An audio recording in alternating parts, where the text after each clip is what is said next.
السلام عليكم ورحمة الله وبركاته. كن ولو نيوز نيتورك.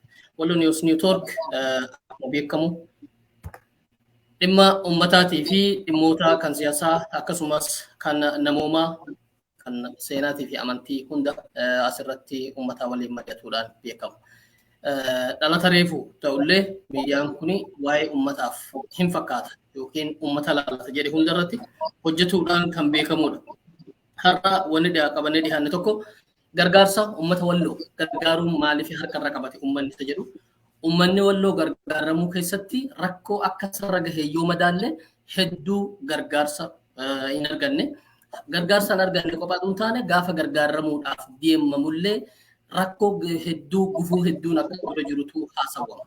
Ilmaan walloo biyya alaa jiran waa'ee kanarratti hedduu eelaa hedduu seenanii taabii hedduu seenanii haa ta'u malee namoonni hanga har'aa kan hin rafin gareewwan adda addaa biyyoota arabaatii fi biyyoota alaarraa gargaarsa adda addaa gochuudhaan beekaman. Gargaarsa san keessaa ammaan tana ijoolleen dhalatoonni walloodhaa biyyoota gara lixaa jiran irra baay'een isaanii waldaa yookiin dhaabbata gargaarsa uummata walloo jedhanii gargaarsa tokko dhaabanidha. Gargaarsi sunis kan uummanni walloo muka tokko jalatti tahee walloo gaafa rakkate gargaaruudhaaf jedhu. Isaan kunis keessummoota kiyya har'aati qabee dhihaadhaan jira. Keessummoonni kun maal akka jedhanii fi akkamitti dhaaba dhaabanii rakkoon ammaan dura mudate hoo akkamiin jalaa bahamuu danda'a?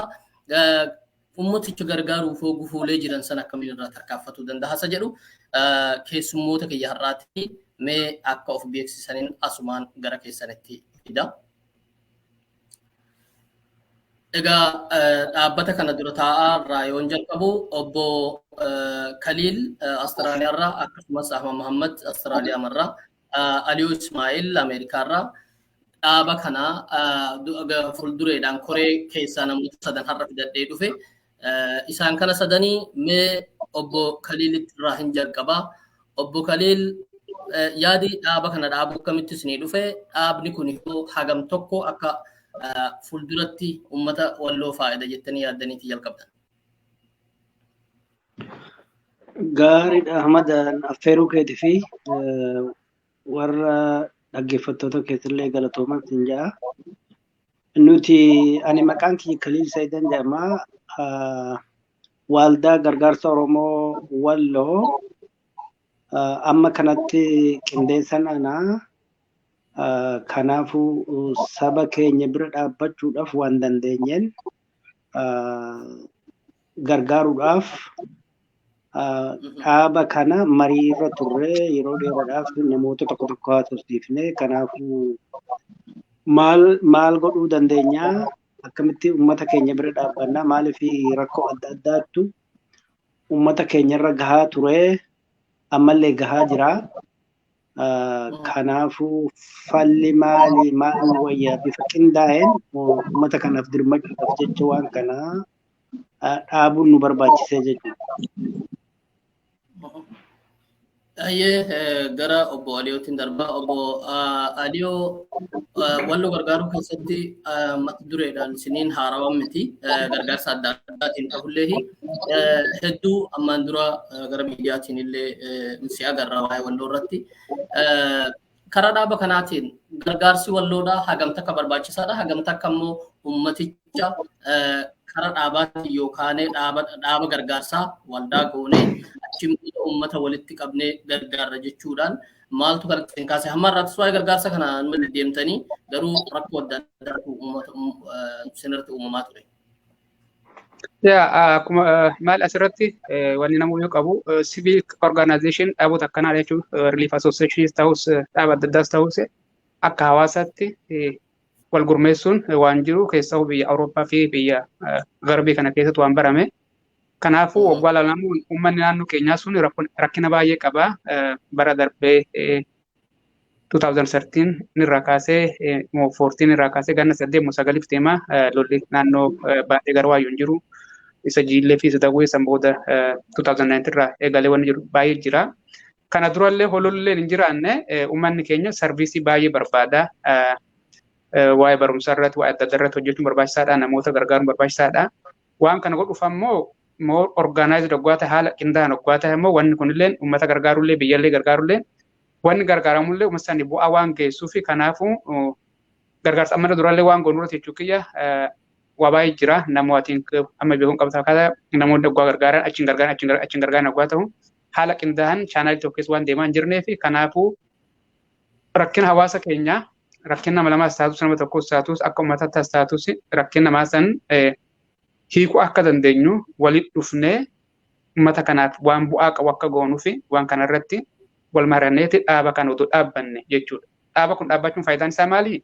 Not only ni qofaan akkaataa dalaguun qofa otoo hin tahin namni naannoo keenyallee uummata naannoo keenyallee gargaaruu fedhu akka amantaa qabaatu. Jechuun maali akka dhaabatti waggaa dhiyaatee dhaabattis ta'u namoota dhuunfattis ta'u waan akkanaa haajaa qabna nu gargaara waggaa jetteen akka nama tokkotti dhiyaachuurra akka dhaabatti waggaa dhiyaatte wanni sun amantaas hojiifis akka nu gargaaru muuxannoo amma nan dura goones bara deemgattaa waggaa gandi coqorsa irraa haga wasan qulqulluu yeroo gubatisanitti jechuudha.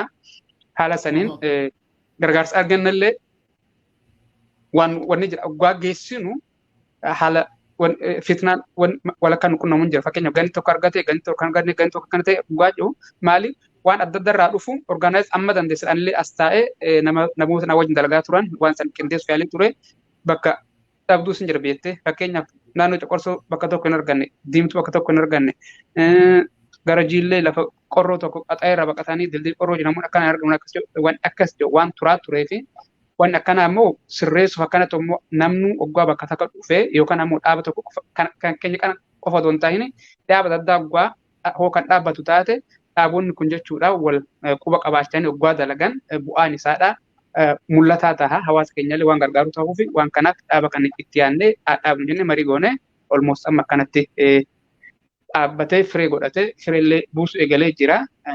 Kana jechuudha. Waa'ee dalagaa jalqabdaniirtan itti deebinaa amma mee kallattimaan gara Ahmed Muhammadin darbaa mallee isin hundi dhalataa Wallooti aanaalee hundarraa jechuudha yookiin aanaalee keessan adda adda ta'ullee waan kanatti hanga har'aa namoonni maaliif irraa rafanii turanii har'aa isinoo maaltu isin kaaseessa jedhu egaa gaafii kiyyasa duraati. Obbo Ahmed hanga har'aa namoonni waan ajaa'ibu ilmaa Walloo jiranii biyya Arabaa akkasumas biyya biraa osumaa jiranii warri biyya Abii yookiin Oromiyaa irraa bulaa keenya Oromiyaa warra kaan irraa gargaarsi tokko tokko dhufa. Gargaarsuma dhufu sana immoo namoonni dhuunfaadhaan akka dhuunfaatti fedhii akkuma jedhamu jiraatee yookiin immoo walirra gaabbaniidhuma akkuma beekamu naannoon jala bulu akka gargaaramullee hedduu hin barbaadu. Kana wal qabatee hamma har'aa rakkoo gahaa ture. Inni kun akkamiin haala haarawaan oosha jettanii laaltanii hanga har'aa ilmaan Walloodhaa maaliif bakka tokko dhufuu dhabee garuu gaafii kiyyanne dura ilmaan Walloo bakka tokko dhufanii dhaaba tokko dhaabanii akkuma warri kaan gargaaran rakkoon hin qabnu kan addaa waan ta'eef maaliif bakka tokkotti dhufuun hanga har'aa rakkise amma akkamitti ilmaan Walloo bakka tokkotti dhufanii maqaa amanamaa kan hunda bakka bu'e tokkoon uummata isaanii gargaaruu danda'an. Galatoomii Obbo Ahmed duraan dursee miidiyaa kanarratti naaf feertanii carraa argadhee waa'ee uummata kiyyaa yookaan waa'ee dhaaba kanaadhaa dubbachuu kiyyaaf hedduun sin galateeffadhaa galatooma. Akkuma beektan maqaan kiyya Ahmed Muhammad yookaan Ahmed Dawweellee naan jedhanii kanatti aansee waa'ee dhimma kanaarratti yeroon yaada kaasu. Dhugaadha gaafii ati gaafatteef dhaabni akka bakka jiraniitti fakkeenyaaf akka Awustiraaliyaa biyya Meelbarnii kanatti illee namoonni walitti dhufanii namoonni muraasni bakka biraatti illee akkasuma haguma walitti dhihaateen namni akka afoosaatti haa ta'u malee wanni kun akka ammaa kana sadarkaa addunyaatti hin guddanne amma yaanni keenya yeroo rakkoon bara dabre nu qunname san mootummaan naannoo Tigraayitii fi mootummaa federaalaadhaa walitti bu'uudhaan rakkoo guddaan uummata keenya irra gahee namoonni hedduun nu jalaa miidhamanii anis lubbuun isaanii dabree achirratti dararaa suni kan duraan biyya adda addaa keessatti akka afooshaa dhaabbannee turre tokkummaadhaan walitti dhufnee akka idila addunyaatti akka dhaabbannu wanni dhufa kaase guddaan sanii Akka idila addunyaatti dhaabbannee jirra biyyoota Yurooppii irraa illee namoonni dhaaba kana jala jiran jira karaa Ameerikaatiin akkuma agartan kun barreessaan keenya obbo Ismaa'il ni jira. Awustiraaliyaa irraa illee nama hedduutu miseensa dhaaba kanaa ta'ee dhaaba kana hoogganuutti jirra.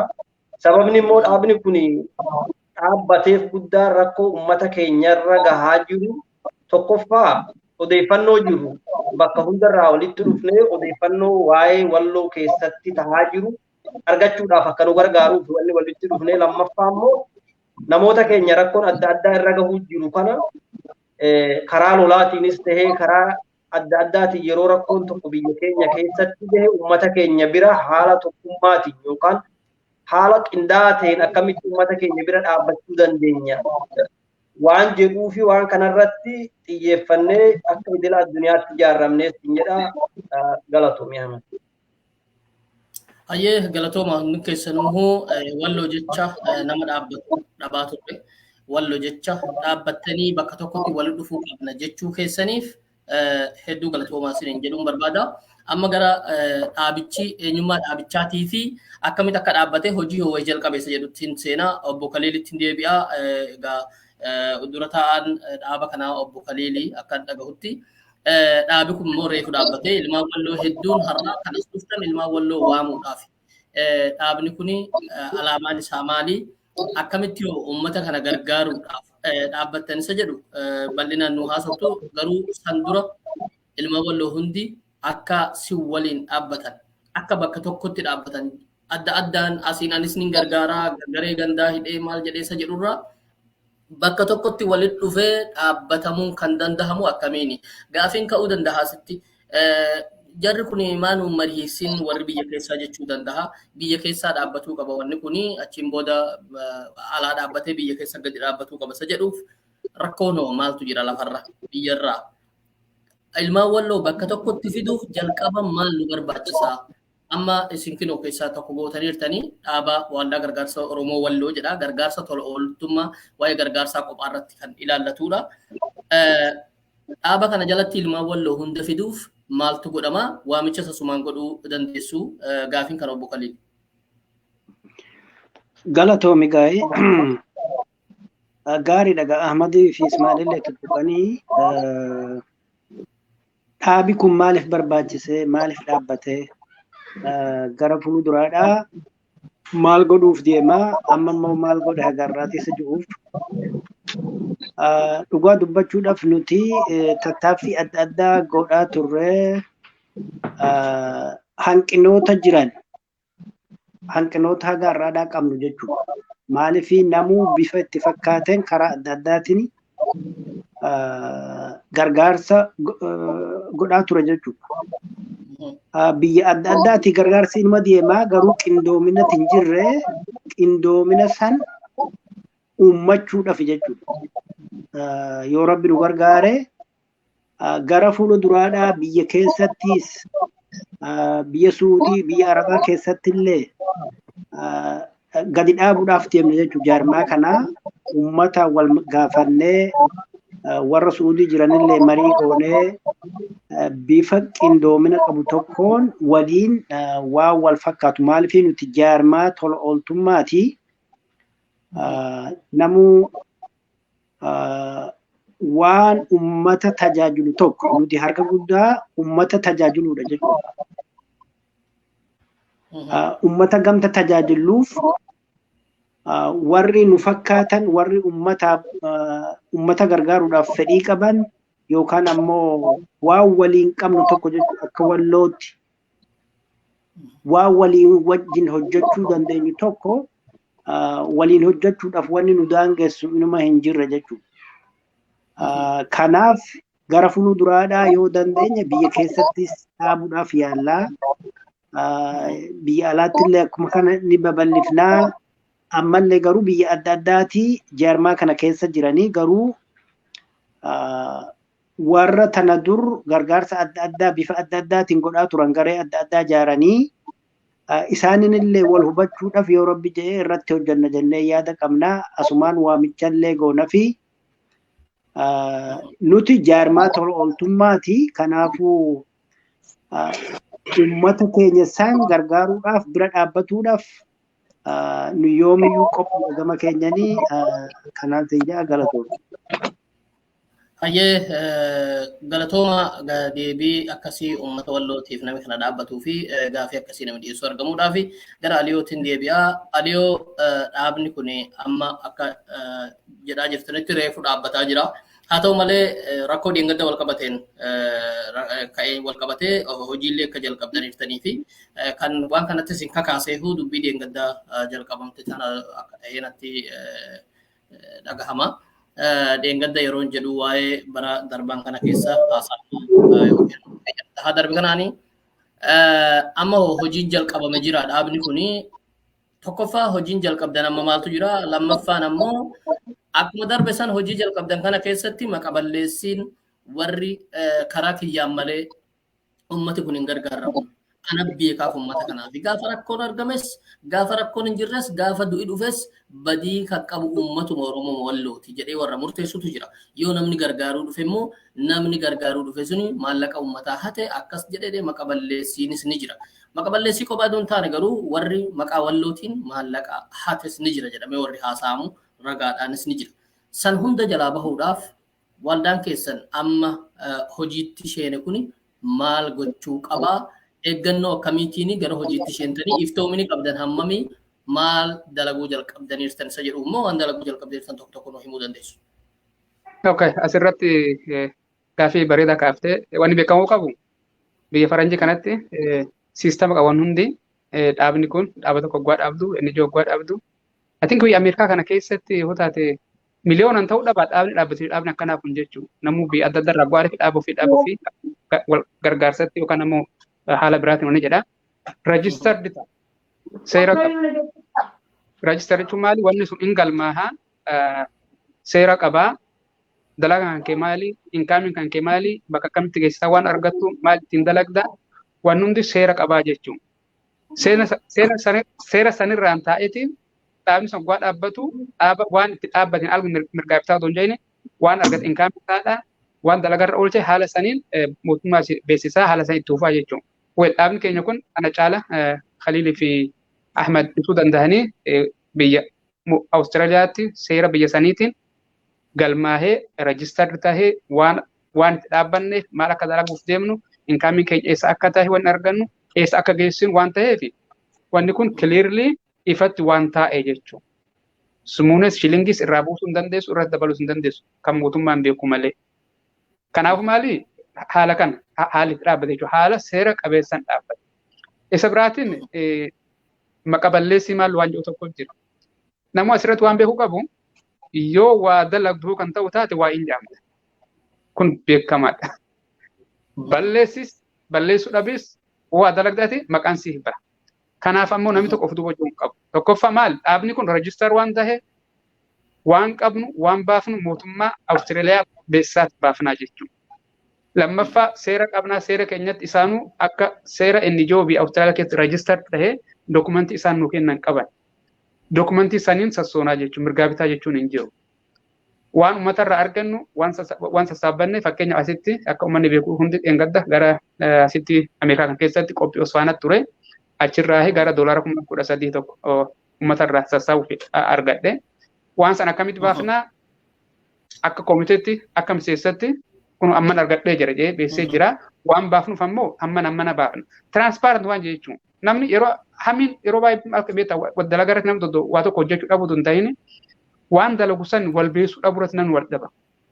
Kanaaf waan dalagdu chaanaalii kan kee eeggatee wanni jechuudha eeggateeti akkaataa dalagdu fakkeenya barreessaa qabna ala qabduu qabna durataa qabna akka mootummaatti ammoo matarraa kan supervise nu godhu mootummaa Awustiraaliyaati.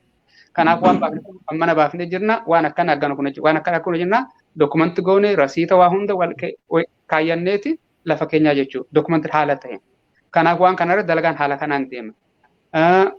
Akkan sila jeetti wanni waan kanatti nu seenseehu gara adda addaatiin gargaarsa amma kana keessas piresentii namni qunname jira maallaqa mana tokko erginee jirna eessa gahee koo kan yaadattu taate gaafa lola Amaarii nurratti banisan 2019 jechuudha Saa'udii keessarraa maallaqa Saa'udii 100,000 fi 50,000 100,000 fi 80,000 information argadhee maallaqa sana oggaa hordofu bakka bu'ee dhabe jechuudha. Hordofee dhumarratti jarumti aangoorra ture suni akkaawuntii banee achitti naqee jechuu dhagahee oggaa hordofu maal har'a boruun achuma jira. I don't know maal akka hin beeku. Gara adda addaa wanni akkanaan akka hin dhufnee fi oggaa jaaramu haala saniin dalagar oolchuuf eessarraa maal arganne bakka mitti oolchina oggaa haala dhaabatiin oggaa ta'e marii goonaa marii saniin bakka san geessuu danda'e. Waan baafnullee haala saniin geessina. Asirratti wanni biraadhaa maali akka dhaabatti oggaa dhaabbatteef akka nama tokkotti oggaa hojjetu tokkoon ta'u. Fakkeenyaaf rakkinni jiru maali?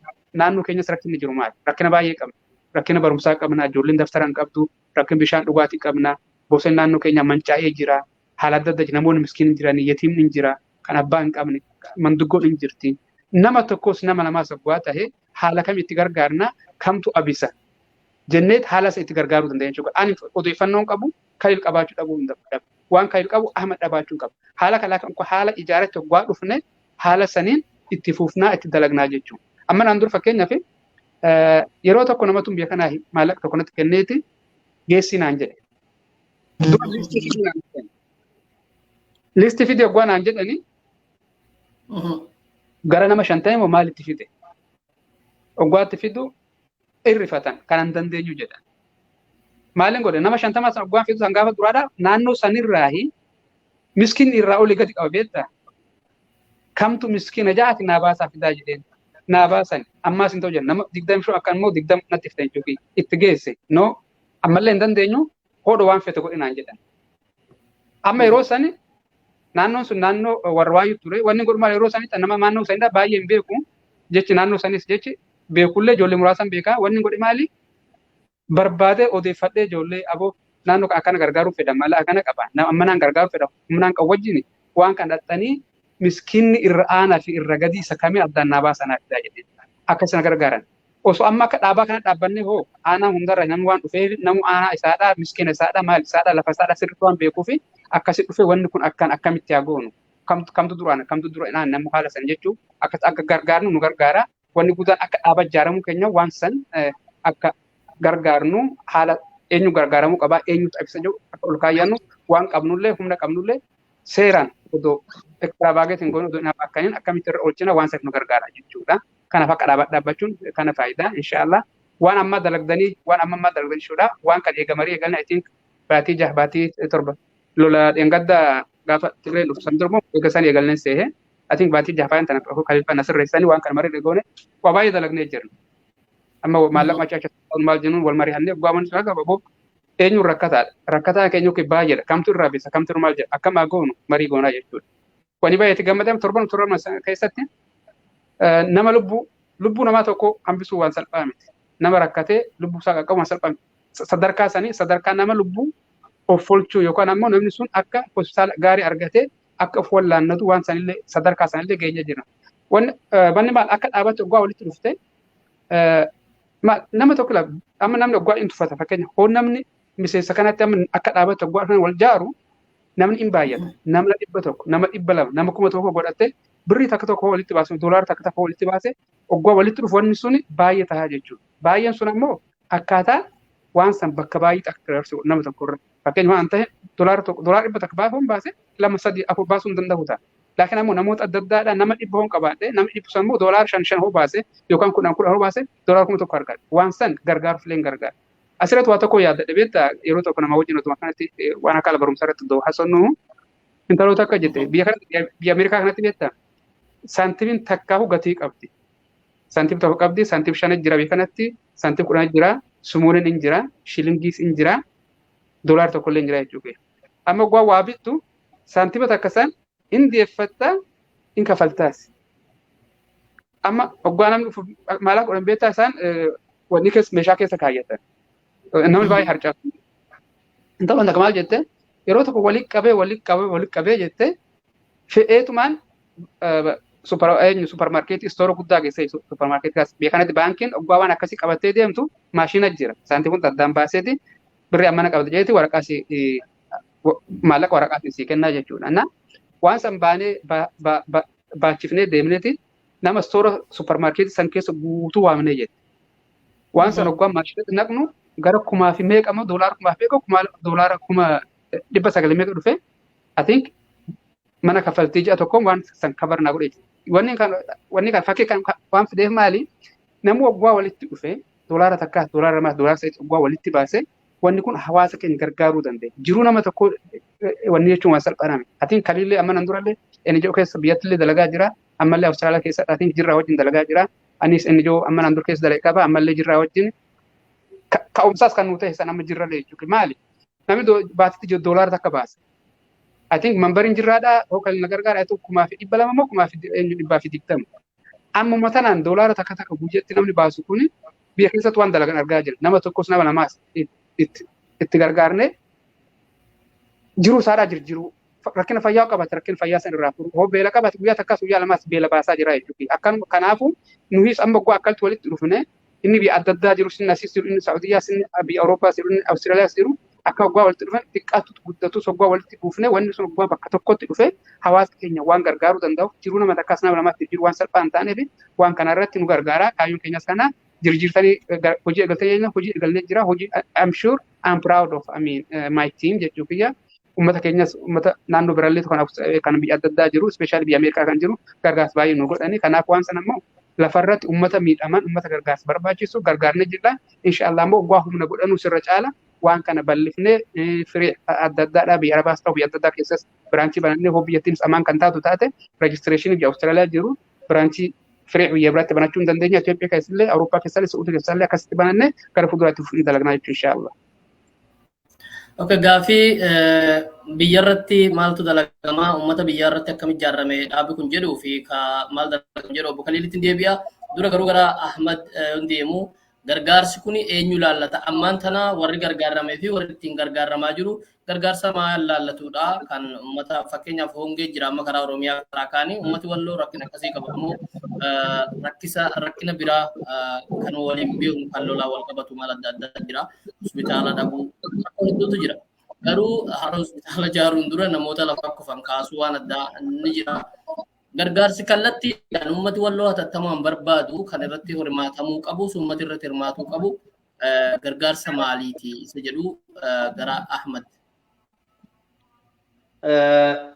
Ahmad galatoomii asirratti sa'aatii qabnu irratti hundoofnee yaaduma gaggabaabduudhaan kennaa asirra wanni ani jechuu barbaadu gargaarsi nuti irratti xiyyeeffannee yeroo ammaa kana gargaaruu jirru yookaan haga ammaatillee gargaaraa turre gargaarsa akka hongee osoo hin taane gargaarsa dhuunfaadhaan yookaan namoonni dhuunfaadhaan miidhaman fakkeenyaaf lolaanis tahee kan rakkoo adda addaatiin balaa uummatarra gahe kan akka madoodhaa yookaan yatiimoota warra namni isaaniidhaa yookaan abbaan irraa du'e warra rakkoon akkasiidhaa irra gahe maaliifi namni madoodhaa gargaarsa hatattamaa barbaada.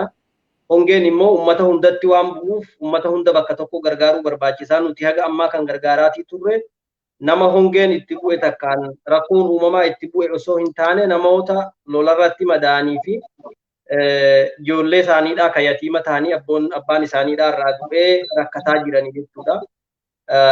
Yeroo fakkeenyaaf akka fakkeenyaatti yoo fudhadhe yeroo 2 yeroo 3 jiilletti lolli deemaatii ture ijoolleen teenya nama hedduutu achitti dhumee namoota madaa'anillee jira warra madaansan namoota hedduu galmeedhaan lafaa qabna rabbiin jedhee durataan keenya kasiniif ibsu taha warra akkasiisan gargaarre warra immoo namoonni jalaa du'an warra abbaan jalaa du'ee ijoollee yatiima ta'anii gargaarsa hin qabne kan nama gargaaru dhabanii rakkataa jiran warra akkasii saffaadha gargaaraatii as geenye.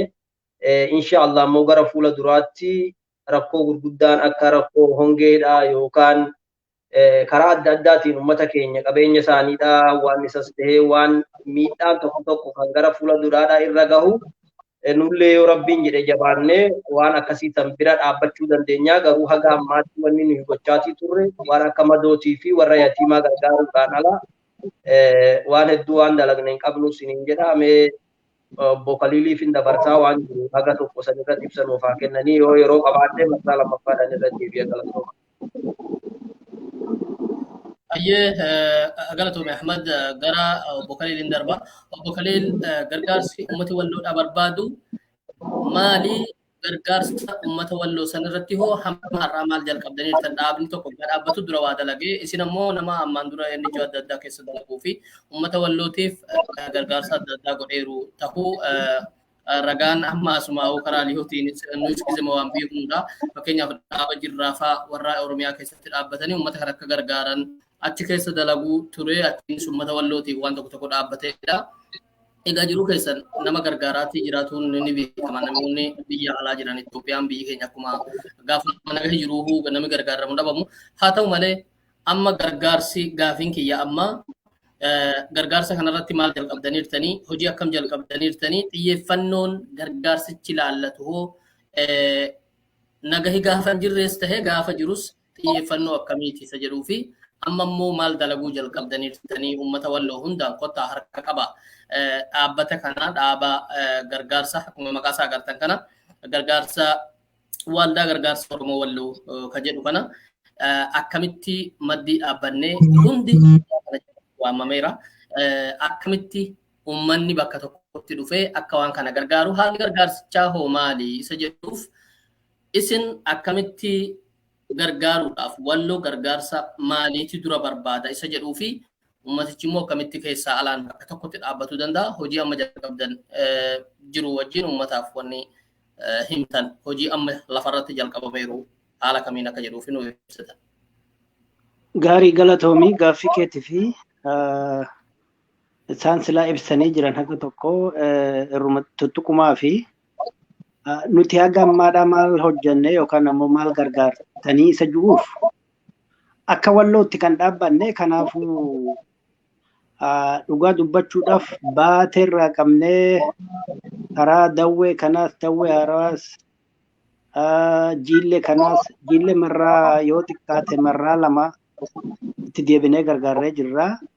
Garuu nuyi bakka rakkoon jiru bakka namoota irraanfataman namoota gartee miidhaan adda addaadhaa irra gahee hikiminaan argatin yookaan ammoo mana hakimii dhaquu hin dandahin isaan irratti dursa kennine jechuudha. Maaliif manni hakimiitis hin jiru achi bakki deemanii hakkamataniis hin jiru. Kanaafuu wanni nuyi hojjetaa turre haga tokko hikimin nama kanarratti jechuudha. Fayyaa namaarratti akka namni deemee mana hakimii dhaqee tajaajila argatu irratti hojjetaa turre. Biyyarraa fuudhee aga biyya Finfinneedhaa, Adaamaadhaa bakka tokko tokkollee akka dhaqanii isaan hikimina fudhatan godhaa turre jechuudha. Bakka hunda qaqqabdanii isa juuf bakka hunda qaqqabuu yaallee jirraa. Hagammaatti jechuudha. Hagammaatti yoo xiqqaate yeroo tokkotti gara miliyoona walakkaa ta'u gargaara jechuudha. Ammallee yeengadda watti lolli sun ka'ee ammallee deebineeti gara 500,000 fi oli kan ta'u namoota yoo xiqqaate rikoordii asii qaba kan tana dura namoota 42 gargaarree jechuun yeroo rakkoon lolaa uumame jechuudha. Yeroo lola garagaraatu deemaa ture. Lolli duraanis watti Tigreen dhuftees inuma ture. Watti soomana keessallee karaa wasan gurguru lolli inuma ture. Dheengaddallee karaa battee fi arsombaatti lolli inuma ture. San qofa irratti illee miti kan xiyyeeffataa jiru jechuudha. Namoota bakka fedhe walloo haa ta'anii bakka rakkoon adda addaadhaa irra gahe. Lolaan haa ta'u waan biraatiin haa ta'u kan mana tajaajila dhaquu hin dadhabate jechuudha. Woo hin qabne. Warroota akkasii sanillee dabalata jechuudha. Nuti amma warrootuma miidhaman qofaa san qofaa warma lola dhaqanii yookaan madaa'an san qofaadhaa miti jechuudha. Warra yatiimotallee akkasumatti keessa jiranii haga tokko gargaarree jirra. Marraa amma fakkeenya yeroo ammaa kanatti namoota 73 kan ta'an gargaara jechuudha. Kuni warra yatiima ta'anii fi warra immoo madaa'anii hikimina barbaadan isaan gargaaraa ture jechuudha. Kuni warra dursa kennineefi warra dura kennineefi amma gargaaree jiru jechuudha. Uummanni kun jechuudha. Akka biraatti karaa jirra illee haga tokko maallaqa gargaarsa argannee aanaa hunda qaqqabuu yaallee jirra.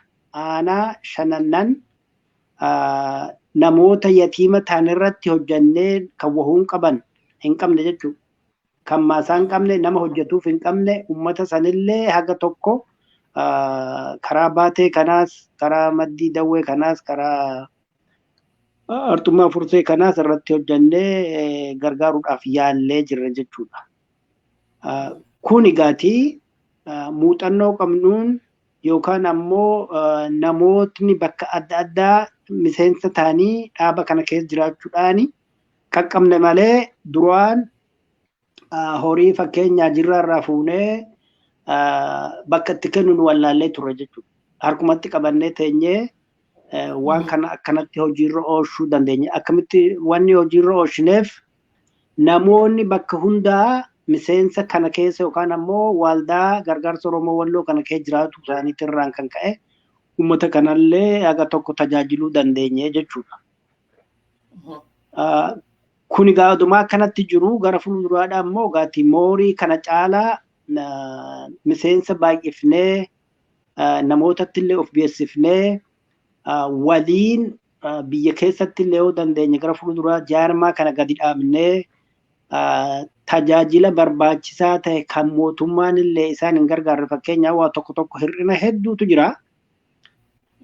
Waan nuti dandeenyu akka bira dhaabbannuuf uummata keenya isaan waan dandeenyuni. Haqimii keenya olillee hin deemnu dandeenye akka mootummaatti yookaan ammoo NGO guguddaatti waan guguddaa hoo godhuu dadhabne garuu namoota irraanfataman namoota fira hin qabne namoota waan takka hin qabne uummata san qaqqabuudhaaf dandeettii keenya wajjin dandeettii rabbii wajjin gargaarsa uummata Oromoo wajjin ofii keenyafillee waan kana gartee maallaqa keenyallee baafnee tajaajiluudhaaf nuti gama keenyan qophiidha. Gara fuulduraallee moorii irratti hojjenna jennee yaalaa jirra. Galatooma.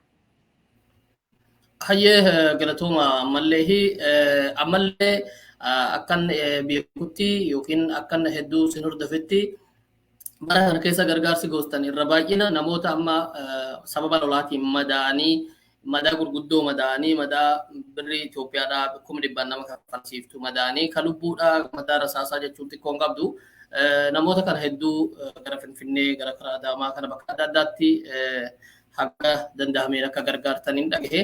Gargaarsi kun hoo uummatatti agarsiisu fakkeenyaaf yeroo isin kana haasoftan ammaan tana uummata akka bakka biraatti godhamaa jiru viidiyoodhaan uummati saffiin dhaabbatee yeroo gargaarsa isin jettan kana fudhatu yookiin warri yaallame akkamitti akka yaallame yeroo agarsiiftan beeksisi hedduun hin godhamne kana hoo waan sin danqutu jira moo maalifiini gargaarsa keessan kana uummatatti agarsiisu haguma jalqabamin baana jalqabarra akka jirtaniin beekaa. Rakkoo kamiitu jira isa jedhu gaafiin kiyya gara Aliyooti. Waan hamma ammaa gargaartan gargaarsi bakka biraatti godhamu ifatti mul'atee godhamaa jira. Tokko lama namooti biyya keessaa eenyu fa'aarraan gargaarame jedhanii gaafii yoo jalqabu rakkoonni jira lafarratti gargaarsa akkuma barbaadanitti deemtanii bakka barbaadanitti uummata gargaaruuf yoo madaa'ee lafa kufe kaaftanii Finfinnee geessanii hakkamsiisuudhaaf yookiin gargaarsa yatiimotaa godhamu kana maaltu sin danqee hamma har'aa hojii keessan mul'isuu dadhabdan hoo asirratti rakkina jiruun maan dhaga'e haa ta'u malee isinumarraa dhagahuu barbaannaa gargaarsa uummataa ifatti godhuu maaliif dadhabdanii lafarraa uummata jiru wajjin maaf hin dalaginsa jedhu irratti gaafiin gara Aliyooti. Okay, maali asirratti Ahmed waa hundi ni mani bar kan waan himtu qabda waan himne qabda waa hundi ni jechuun kee maali namoota nageenya isaanii saaxiluu danda'u wanni ati gargaartu waan ati gooteef suni namoota irratti mootummaa Itoophiyaan beennaa seera biyyaniidha seera qabeessaa miti namni akka fedhasi godha akka malsi godhu waan danda'uuf kanaafuu waan ifatti gootu qabda waan ifatti hin goone qabda jechuudha. Kanaafuu waan gorgoree jenna waan ifatti goone ammoo amma naan durallee akka dhaabatti illee yoo hin dhufne uummanni keenya waggaa buqqa'ee akkaan sila jedhetti wasan qulqurraa haga coqorsa haga diimtuu gargaarsa adda addaa goon kana godhee akkanatti akka hin qindoofne malee nuumatuun olii gadi fiigee walitti maal jedhee walitti dirmatee haala saniin godhee waan akka isaan hin mul'isnaa jechuudha. Isa kaan ammoo namni akka gandatti akka naannoo saniitti namitti dhiyaatu waan san beekuu mala namni waan san irratti olii gadi ergannee waan kan godhe jenneen beekuu mala laakiin nama waan san nuuf dalaguus waan namichi gargaaramtuu isaa immoo isarratti balaa hin buusaa waan jennee waan yaadne asirratti paablikii wanni baankuuf hin jiru jechuudha. Kana haala saniin gargaarnaa jenna. Wanni beekamu amma waan biraa maali rakkin amma amma akka Kaliilis jedhee Ahmed akka jaane naannoo keenya amma bara afur kana lola jira. Amma dubbiin nu harkaa qabde waa'ee lolaa fi namoota madahanii fi namoota yetiimaa gargaaru amma dandeenya isaaniif dirmachaa jira. Dhaabni kun ammoo boruu ammoo waan biraa dhufa jechi haalli hin jijjiiramu. Haalli waggaa jedhamu rakkina baay'ee qabu. Sanirratti illee inshaallah wanni goone bal'ifnee miseensa keenyallee baay'ifnee waan dalagnuus ifatti waan dalagnu jira jechuudha. Asirra sila waan kaaf tokko hin dagatin wanni haa jedhu I think it is human nature natti fakkaata. Human nature jechuun uumama ilma namaati. Dhaaba tokko gwaa dhabdu inni biraa akka dhaabuu fedhu. Inni biraa gwaa namni tokko waa tokko dalage ati akka dalagdu fedha. Wayi kan ati dalagdu tokko kan biraa akka dalagdu fedhu ta'a. Kun uumaa namaati akka kiyyate jechuudha. Kanaaf wanni guddaan maali? Ana ammoo sanitti hin amanu. Namuu dhaaba dhaabbatu rakkina hin qabu. Amma Saudi keessa bakka adda addaa gargaarsa adda addaa uummata keenyaaf waan godhu jechuudha. Guyyaa noota hawaasuma Oromoo fedhe keessatti namuu dhaabaa dhaabbatu gargaaru. Laakiin ammoo tokko tokkorra dalaguu hin qabu. Tokko tokkorraa dubbii barbaadee gara biratti oofuu hin qabu. Waan akkanatti of eeggannee kan ammanaan dura dhaabbatanillee kan miseensa keenyallee ta'uu kan wajjin dhaabbattuu feetanillee wajjin dhaabbadhaa. Kan ammanaan dura haala dhuunfanis haala garee nama muraasanis haala akka aanattis akka zoonii nama of ijaaramu kan jiraatu taate akkasitti inshaallah gargaaranii itti afuufanii wanni guddaan maal dhufnee uummata keenya hawaasa keenya rakkina qabu fakkeenyaaf amma lola nutti jira September kan amma cinqamaa turanillee namoota adda addaa dubbisee waan sanillee deebii amma maan arganne uummanni keenya ijoolleen teenya irra caala yatiimaa atiin aanaa baatee fakkeenya nama 5,500 tokko daftara barbaadanaan jedhanii dawwee 5,000 maali dawwaa caffaa dawwaa harawaa atiin 6,000 wahii almost walumaa gara 25 ol dhufe namoota adda addaa dubbisee ture jechuudha hin milkoofne. Laakiin ammoo kan milkoofne taate akkasitti wanni jechuuf nu gargaaru kan wal mari'anne namuu rakkina gandasaadha furuufaa yaalu. Akka ammoo akka hafooshaa kana jaarretti waan furuun ammoo waliin furuun inshaallah wanni tokko ageenas tokko dalaguu hin qabnu. Amma fakkeenyaaf sila waan ijeen qaba. Waan tokko gwaa dalagamu waa xiqqashuu takka salphaa miti beektaa. Jiruu nama tokkoo tokko jijjiiruun lubbuu nama tokkoo of oolchuun. Aboo kun maal deemnu nuyi hospitaala feenaa maal akkasii jechuu danda'a. Namuu humnaan itti deema waa hunda dalaguu hin dandeenye. We can do. Maali namni hoo muratee hoo waliin dhufee qalbii fayyaa waliin dalage hin dalaga. Jalqaba maali waan xiqqashuu sanarraa eegalnu. Xiqqashuun tun firee buuftii midire amantaa arganna. Isatti doonee mustashfallee fakkeenya naannoo keenya hospitaalli hin jiru. Hamma rifaraa hospitaallee naannoo isii dhaabuu dandeenya. Tokkoo miti lamaa miti shanii aanaa hundarratti. Kanaafuu maali waliin dhufnee waan dalagu mul'isaa adeemnu haala sana inshaallah gara fuulduree xiqqarraa warra guddatti gara dalagaa gara hojii guddatti deemnaa jechuudha rabbi nu gargaara. Hayyee galtoome ammallee gaafii tokkoon si deebi'a. Wanni gaafii akkasii san gaafadhuuf gaafii uummanni lafarraa kaasutu jira. Maal godhaniiranii eenyurraa gargaaraniiranii ka jedhu uummati bal'aan ni kaasa. Tokko lama gargaarsi walloo malu kan uummati asi gargaaramuu qaba jedhee haasa'u jira. Uummanni gargaarsi godhamuu qabu gargaarsa fakkeenyaaf kan beelaa kan maalii duun taane rakkoo guddoo lafarra jirtu har'a lafa jirtu argee namni rakkoo san irratti ooluu qaba. Rakkoo sun bakka tokkotti uumama. Bakka tokkotti uumame maallaqa walloof dhufe anis gamta kiyyaan qabaa jedha tokko. Namni wal qixaa miti. Abbaan makiinaa tokko yoo dhiisee nuuf dhiisee tu'e namni miila qabne yoo keessa jiraate lakki konkolaataan nuuf gurguramee hunda keenyaa maallaqa kennama malee jechuurra yoo dandeenye dhiisuuf hin maluufi aanaan tokko lolamee lafatti rakkoon meeqarra gahee namni rakkoo du'aa fi jireenya jidduu jiru maallaqa maqaa wallootiin dhufe warri maqaa walloo jedhee maallaqa buuse suni rakkoo bu'e san dhaheeti malee abalufaan qabeenyaan qabanii sadaqaa isa jedhu sadaqaan yeroo hunda kennama. Kanaaf asirratti fakkeenyaaf ammaan dura dhaabaan utuu hin taane rakkoo dhihoo uumameen gargaarsi guddaan tokko gargaaramee uummati guutuun iyyee gargaaree ture. Maallaqni sun yeroo saniif lolli kan bu'e aanaalee hundarratti miti. Aanaa tokkoo fi yookiin aanaa lamarratti. Bakka sanitti uummata buqqa'e gargaaruu irratti maallaqni ergame. Maallaqni sun baankii taa'ee boodarra akka walloo hundaatti akka nyaataatti raabsame. Waan sana mormii hedduu kaasee ture. Achi keessaa fedhii warra aangoorra jiru wajjin dalagameeti akkas tahee uummanni sun kan buqqifameef itti yaadameeti akka hin deebine barbaada. Waan hedduutu jedhame. Ammallee wanni jechuu barbaanne gargaarsaa jedhamee fakkeenyaaf fuulduraaf hospitaala barbaachisa uummati kun akkas barbaachisaa jennee waan bal'aa haasa'uu dandeenya. Ijoolleen daktara barbaachifti yatiima guddisuu barbaanna. Yatiimni yoo lakkaa'uu kaane walloo bakki itti abbaa fi haadha irraan ajjeefamiin aanaan qabu hin jiru. Garuu asirratti gaafiin jiru bakki gargaaramuu qabu eessa eenyutu gargaaramuu qaba. Waggaa gargaaramaaf ka'ame san bakka gargaaramuu qabu. Balaan tokko bu'e aanaa tokkorra fakkeenyaaf jila dhumuu gara dheengadda lolli baname. Lola aanaa jila dhumuu garratti baname saniin namooti hedduun lafa kufanii yaala dhabanii deemuullee dhorkatamanii akka bakka tokkotti dhageenyetti nama reefaraal hospitaal dasee deeme bakka ciisutti madaa rasaasaa rahuu yeroo argan ahaa goota keenya meeqa nurraa ajjeeftee dhufte jedhanii doktoroonni wal waamanii yeroo iyyuu jalqaban abbaan mucaasaa qabatee baqatee jedhan. Baqatee deemee dhufee yeroo haxaayyii gahu ammallee maa hokkolta eessa dhaamteeti maaltu si ta'e haa gootota warra dhufitu jedhanii achumatti madaa san keessa dha'uu jalqabanii jedhan abbaa fi ilma waan kana walloo hunduu dhageera jedhee yaada. Rakkoo akkasii sana duu lafa jiru maallaqni maqaa wallootiin kenname boohi adli dalaguun baatee irraa hanga jilleetti sadaqaa hiruudha isa jedhuun waliin qabatu jechuudha. Wanni sun uummata muufachiise waan akkasii san irratti hoo maal irraa gadi fageenyaan hubattanii dalagdanii rakkoon isin xiyyeeffannaatti kennitaniirtan ammaan tana keessumaa keessaa haala qabatama har'a keessa jirrutti boruu waan rabbi fiduun beeknu xiyyeeffannaan gargaarsa keessanii maali isa jedhuudha. Asirratti waa tokko waa dalagdu waa lama ilaaluu qabdu. Tokkoffaa humna kan ilaaluu qabda. Lammaffaa akkaan siree jedhetti naannoo kamtu irra abisaadha. Miskiina irraa oli qaba. Rakkina kamtuun isa kamtuun piraayoritii dura aansanii irra dalaguu qaban waan jiru jira.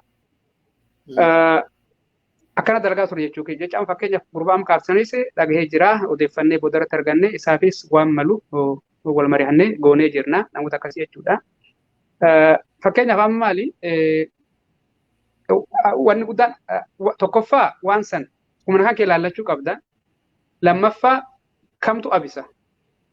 Sadaffaa ammoo amaanaan amma fakkeenyaaf hundi keenya humna qabaanneeti miti laakiin amma baafnuu hin qabna akka miseensa dhaaba kanatti waan baafnuu hin qabna. Namoota adda addaallee Oromoos ta'u namoota adda addaa kana keessa kan nu gargaaranis irra dabalnaa jechuudha. Humna san godhanneeti humni keenya ammamii waan kana maal gargaaruu dandeenya. Kamtu irra abisa. Fakkeenya amma si himee jira gara dolaa eenyu gara barattoota akka information odeeffannaan aanaa hundarraa akka wal qabeetti 25,000 oli dabtaran barbaade. Hoggaan gara maallaqa jirjiiru maallaqni soo xiqqaate dolaara Ameerikaa 30,000 oli. Maallaqa Itoophiyaa ittiin gara miliyoona 2.3 ta'e dhiyaataa jechuudha. Kanaaf rakkinni sun jira. Rakkin ammoo lubbuu jira. Maallaqa markaa arganne kana lubbuu kan of oolchuudha moo daftara bituudha kan nu barbaachisu. Waan sanarratti xiyyeeffatuu qabna. Humna keenya wajjin waan walii deemaa jechuudha. Fakkeenyaaf amma siin jedhe dhaabata nu gaafadhee jira. Boonsa milkaa inshaallah du'aa inaa godha hundi keessanuu dubbisee jira. Deebii isaanii eegaa jira. Dhaabuun biyyi jiru jechuudha. Waan akkanaa agwaa ta'e haala saniin dalagna.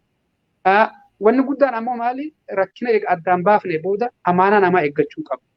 Yeroo tokko inni kun maali asitti bara 2020 ganda wasan qurqur maal oggaa gufansanii alhamdulillah maallaqa karaa adda addaa nutti kennanii jechuudha. Kan dhaggeeffata kan itti aanu ammoo dhufu kan kana wal qabatu waan fakkaatu jechuudha. Amma akka maallaqni sun kan ture atiin dolaara Ameerikaa 7,000 maallaqni waan harka seenu dhaamsinatti dhufe. Atiin gara luugoo fi gara wasan qurqura dhaamsinatti dhufe. Alhamdulillah nyaata argannee jirna. Alhamdulillah nu gargaartaa jirtanii amma garaan nu quufe. Laakiin ammoo dubartiin teenya shiita takkaan manaa baate tokko. Lammaffaa afinaa hin qabnu. Sadaffaa distii guguddaa kanatti hin bilcheeffanna. Laakiin tirii pilaastikillee waan irratti nyaannu hin qabnu akka mooyyaanaan jedhan. Maallaqni sun harka seenuu fi wanni sun ammoo yaadni kun dhufuun walaffaanaaf dhufe guddaadhaan sachiraan dhufe jechuudha akkamaa goonu ijoollee biyyaa wajjin nama gargaaru wajjin wal mari'adheetiin maal naan jedhee isaan hin mari'atee tokko maallaqni kan jiru amman nama hundaa kana uffata bituu hin dandeenye nama hundaa kanaaf dirsi bituu hin dandeenye akkamaa goonu okay naannoo wasan qurquru atiin manni gubatee gara 700 wayii ture faamilii 700 wayii akkamaa goonu hayya afinaan ufaa bitamu jedha murteessitanii murteessitan waan afinaa san order godheetiin bitamee fe'amuuf karaan waan lola ture mijoofne oggaa fe'uuf deemani namni anaa wajjin dalagu tokko no maallaqa kana nama maallaqa dooneet naa godheef waan kan order godhee rasiitaa fi viidiyoo fi suuraa silfee gaajiraa jedhee itti meechuuf namni anaa wajjin dalagu ammoo no waan kana odonoon beelahuu akkamitti waan kana afinaa nyaataratu no jedhee didee jechuudha maaliif wanni san godheef amantaa kan nama tokko amma odoo yeroo sanitti nama naa kenne saniif okay afinaa bitee jirsin jee ture san kaansel godhe nyaatatti bitoo njaa amantummaa na dhabsiisa akkasoo amantummaan dalagde namni si gargaara jechuudha amma dogoggorri jira amma naannoo maallaqa isaa nyaataaf kan irratti anillee xiqqoo mufii qaba jechuudha waan san irratti maallaqni asirraa ergamee bakka adda addaa ergamee biyya keessa illee maallaqni kennamee jira kaayyoo kiyya kan ture akka kiyyatti jechuudha asirratti namoota waliin dalagu wajjin xiqqoo waliin mufannee sanboo dhokke jeetiin dhiibuu sin feene irraa dhaabbadhe maali mana jaarnaf keessattuu naannoo coqorsuuf diimtuu waan gubateef waan gubateef mana 500 jaarnee atiin maallaqa Itoophiyaa gara miliyoona 360 godhee mahandisiin laalee waa hunda wanni jedhee okay gabareen huma isaatiin ajaarratu laakiin ammoo maallaqa saniin man amma ta'e muraasa ajaarnu oggaa jaarnu ammoo waan sun dhagaati kan sagaleen liyoodha dhagahama amma dhagahama itti kanaaf waan san akka mana san ijaarnee mana jaas mana 10 ijaarnee san booda ammoo uummataan nutti dirmadhaa jennee waan san beektaa aggaa waan qabatamaa tokko dalagdee hojjettee agarsiifte namni sii kenne sunillee amantaa sirraa qabaata kan biraallee akkasitti dirmatuu godha. Kanaaf maallaqa san kan yaadnee turnu silaa naannoo coqorsaa mana 10 ijaarnee wasan qurxummii mana 10 ijaarneeti san booda itti waan mannaa. I think wasan qurxummii amma ta'e namoonni amaadaa fudhatan san nuuf ijaaranii jiranii isa kan laakiin tulchanii waan bira olchina jedhanii okay haa ta'u laakiin gara fuulduraadhaan waan dalagnuu irratti amaanaa keenya haala jedhame odoo keessanii bareedan nuufillee nama dalaguufillee nama nu kennuufillee hawaasanillee akka bu'aa argatu haala kanaan namuu quba qabaatte akka haala kanaan nuuf dalagu gaafadhaa wayim hawaa jechuudha gara kiyya hawwiin kiyya kana.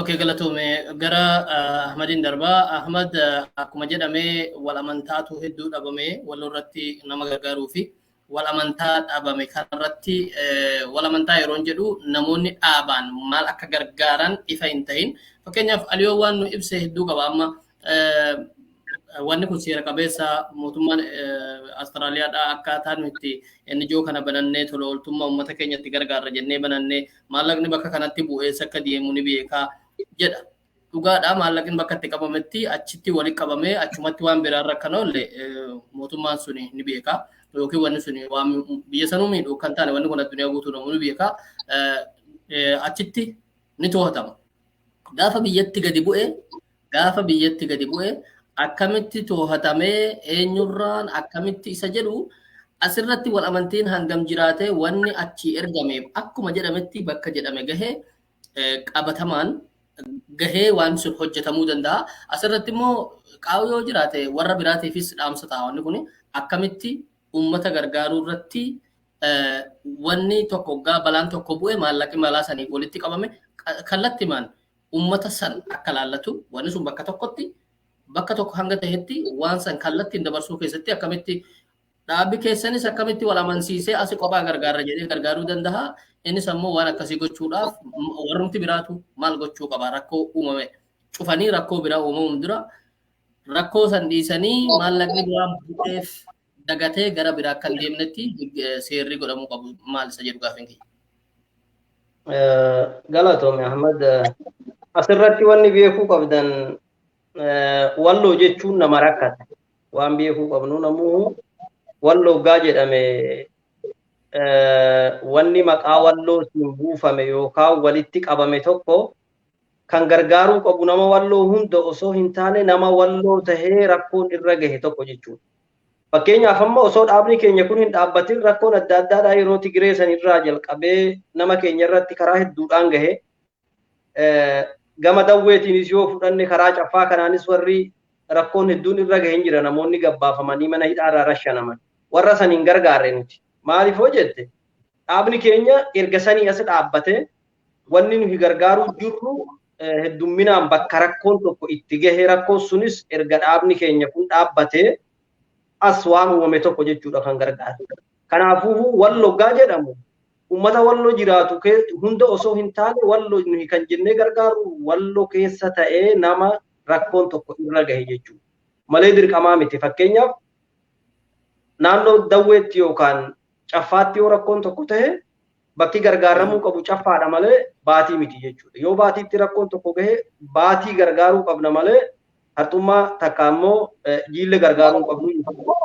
Kanaafuu wanni asirratti namaaf ifa tahuu qabu gargaarsi walloo dhufe aanaalee jiran hunda gargaara jechuu osoo hin taane bakka rakkoon hatattamaadhaa gargaarsa itti barbaadu sani jechuudha kan gargaaru. Saniif immoo nuti wal jaarree jirra. Jaarmee keenya kuni aanaalee naannoo keenya yookaan walloo keessa jiran hundarraa namoota walitti finneeti dhaaba kana dhaabne yeroo dhaaba kana dhaabne wanni namaaf ifa tahuu qabu. Malee aanaa tokko yookaan lama walitti fiduudhaan waan dhaabbatee miidhaabni kun dhaaba biraadhaa ka amma dura turerraa wanni xiqqoo adda isa godhu aanaalee jiran hunda keessaa namoota walitti finnee akka odeeffannoo gahaa argachuu dandeenyutti akka nama aanaa san keessatti rakkate hunda gargaaruu dandeenyutti dhaabbannee jirra. Saniif yoo rakkoon tokko tahe hatattamaan fakkeenyaaf yeroo osoo walgahii taa'u jiru rakkoon tokko bakka akkanaatti tahe jedhanii bakka walgahii sanirratti nu dhaqqabuu jiru faatu jira jechuudha. Hagas tokko waan biyya keessaa dhaquba qaba. Aanaalee hunda keessaa jechuudha. Yeroo hedduudhaaf amma bakka hundarraa walitti dhufnee aanaa baatii argachuudhaaf rakkachaatii turre. Alhamdulillah amma aanaa baatii keessaa illee namoonni nuuf dabalamanii rakkoo baatiitti deemu quba qabna, ka jiilletti deemu quba qabna, ka dawweetti deemu, ka dawaa caffaatti deemu hunda isaadhaa sa'atii wanni suni ta'etti informeeshina qabnaa jechuudha. Gargaaruudhaaf illee bakka san hundarraa nama qabnaa jechuudha. Kanaaf haga ammaatti dhaabni keenya kun lafa ijjatee biyya keessatti hin dhaabbanne gargaarsa biyya keessatti gochuu jirru amma haga ammaa dhuunfaadhaan ofii itti gaafatama fudhanneeti akka koreetti koreen suni naannoo hunda keessaa waan jirruuf itti gaafatama fudhannee waan san uummata biraan geenyee ragaa qabatamaa ta'e viidiyoodhaan kan hoogganame kan maqaa namootaatiin hoogganame viidiyoodhaan kan qindaa'e dhufee koreedhaaf dhihaataa jechuudha gammaatti.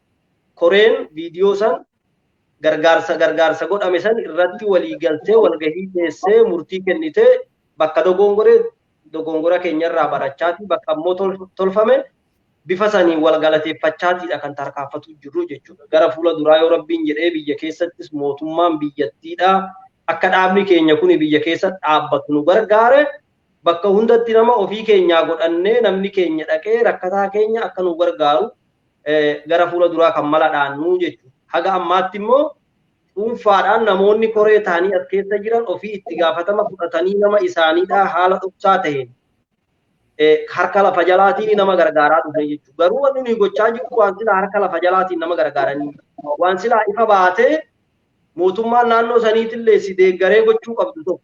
Ammaaf immoo haga wanni tokko qulqullaa'ee mootummaanis eeyyamee seera qabeessa dhaabni keenya kun haga tahutti bifa kanaan hojjechaa jirraa jechuudha. Gara fuula duraatti yeroo mootummaan biyya sanii nu eeyyame dhaaba mataa keenyaa waan ta'eef dhaaba uummata keenyaa waan ta'eef bifa seera qabeessa ta'een ifatti uummata keenya kan gargaaru ta'a jechuudha. Gara fuula duraatti ammoo dhaabni kun biyya Awustiraaliyaa keessatti wanni galmaa'eef namoota walloo hedduutu as jira. Maaliif biyya tokko keessatti dhaaba tokko galmeessuudhaaf namoota 5 barbaachisa jechuudha. Durataan jiraachuu qabaa, barreessaan jiraachuu qabaa, maallaqa qabaan jiraachuu qabaa. Warroota kana hunda erga qindeeffattee galmeessi. Saniif biyya kana filanne namoonni hedduu waan jiruuf waan san guutuu dandeenya biyya kanatti jenneeti biyya kana galmeessina malee Ameerikaatti illee galmaa'uu danda'a, Yuuroopitti illee galmaa'uu danda'a jechuudha. Gara fuula duraa immoo yoo rabbiin jedhe namoonni akka heddummaataa deemaniin damee adda addaadhaa biyya adda addaatti banuudhaaf deemnaa jechuudha. Gama biyya Arabaatiin namoota gahaa qabnaa namoonni biyya Arabaadhaa waan guddaa uummata keenya dhaloota walloo ta'ee namni haga biyya Arabaadhaa uummata keenya walloodhaa gargaaree jiru haa galatumanii achittillee dhaaba tokko godhachuu barbaanna biraanchiin isaa banamuu qaba. Gara Ameerikaatti illee namni hedduminaan yoo nu argamu bakka hundatti bifa kanaan ijaaramuudhaaf deemnaa jechuudha. Ammoo wanni haga ammaadhaa ture haganaa kana fakkaataa isiniin jechuu fedheeti galatooma. Ayyee galatooma gaafii jechoota Ahmadirraa gaafii tokko tokkoon dhiheessaa gara obbo Kaleelitti. Kallattiidhaan waggaa waa'ee mootummaa maqaa dha'ee eeyyama mootummaa irraa argatu isa jedhu nuti dhugaa walitti himna naannoo Amaaraa jala bulaa jirra. Naannoon Amaaraa waldaa jettee ijoolleen jaarratte ammaan dura maallaqa fidaa jedheetuma asii fi asii fuudhamee gaafa harka waldaa san isheenu jalqabuma duraa jala muree waan isin himu hanga hammaadhaa argatti hin eeyyamamu akkana ni beekutti waldaa Oromoon ofii of gargaartu kan mootummaan harka irraan kaahanne wallotti banuun. Kanaafuu isin kana jala akkamitti eeyyama argatuu dandeessu yoo boru akkuma waldaalee gargaarsolee ammaan dura jiranii aanaatu beeka. Keessumaa keessa wanni mootummaa irraa eeyyamni argamu malee hin godhamne uummata kana yoo dhaabi keessan kun ol guddatee gargaarsa akka hospitaalaa ijaaruu mana barumsaa waa'ee rabbi nagaa fidee namuma madaa'e akkamurraa yookaan oolamu tahee hin baana. Rakkoo akkasii gurguddoo tanatu jira. Amma lafarra kan jiru kana namni birri shanuu haa ta'uuti fidee gazoonii san dhufe kara keenya fidee dhufuu qaba. Namni rakkateeru jira biiroo keessatti qawwee bituu fi isa kanaan jechisiisudha. Dhugaa walitti himna. Kanaafuu akkamitti waa'ee san ala teessanii oduu biyya keessatti hin ijaaramin gargaarsi akkamitti godhama rakkoon guddoon jirtu. Yeroo dhaqxanii aangoonnan warra zoonii san bushuu jiru irraa gaafiin gaafatame rakkoo akkasii dhufa. Kara keenyaan gargaaruu qabdaa kottuudha kan jedhamu. Fakkeenyaaf namootatti Finfinnee geessitee hakkamsiiftu san shanidha jedheeti kan mootummaan naannoo Amaaraatti amanu. Isaa san golfaan hakkamsiisuu deemamee konkolaataa keessa nama shantu jira Finfinneen geessa yeroo ati jetteen fidii kottuudhaaf isin jedhanii rakkoo gurguddoo akkasiitu jira. Dhiifama kun rakkoon siyaasaa wal qabata. Haa ta'u malee isin gargaartu keessatti gufuu gurguddoo keessaa tokko kana. Yoo ammoo mootummaa waliigallee dalagnaa humaa miti jettee kan kaa'u ta'e ummatichi jiila saree qabaa durreen tun nama nyaatti akka Oromni keenya jedhu sanii waa'ee gara jaraatiin gargaarsi dhugaatis hin godhamuufis hin deemu haala har'a keessa jirruuni. Kanaaf ala taa'amee keessatti akkamitti ijaaramanii gargaarsa kana godhuu danda'a gaafiin gara obbo Kaleeli. Gaarii gaaffiin tante gaaffii cimtuudha. As taa'ee dhuguma deebisuun nama rakkaa garuu yaaduma kiyyaan kennadha. Biyya keessatti akkamiin dhaabbatuu danda'a isa ju'uuf